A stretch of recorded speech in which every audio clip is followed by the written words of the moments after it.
Bonjour à tous et bienvenue dans cette nouvelle Open the Boîte. Aujourd'hui, on ouvre Save the Dragon de Blue Orange.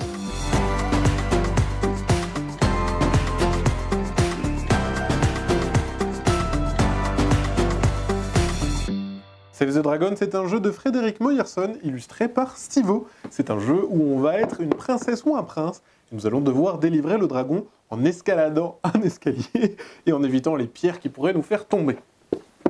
Qu'est-ce qu'on retrouve dans la boîte ? On retrouve un escalier, bien entendu. Donc on va avoir différents pions. Ici, ce sont les pions qui vont être contrôlés par les joueurs. Il y a 4 couleurs. Voilà, donc chaque joueur aura sa couleur. Ici, on a le dé. On va se déplacer avec un dé.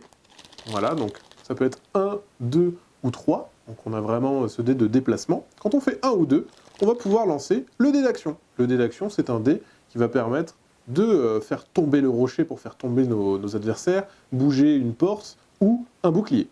Et enfin, on a le fameux boulet que vous allez pouvoir lancer dans les escaliers. On va vous montrer ça juste après.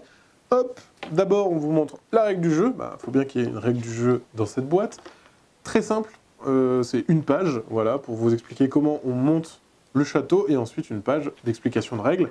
Après, il y a beaucoup de langues. On va vous montrer ça tout de suite. Ici, toutes les punches, pour fabriquer justement le donjon.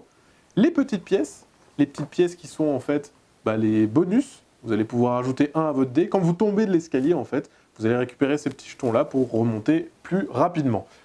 On va se retrouver tout de suite pour le montage de cet escalier. Et voici à quoi ressemble la piste une fois qu'elle est terminée. Donc les joueurs vont monter petit à petit sur cette petite piste, voilà, ici. On a le petit bouclier qui pourrait être déplacé, qui est un petit obstacle qui vous protégera en fait face au boulet.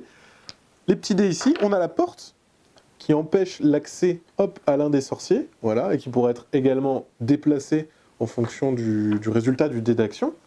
Et ensuite, on a bien évidemment le boulet qu'on va lancer ici. Voilà, si les personnages tombent, à ce moment-là, ils recommencent au début, mais pour être dédommagés, on a ces petites piécettes dorées pour avoir des actions supplémentaires et des déplacements supplémentaires.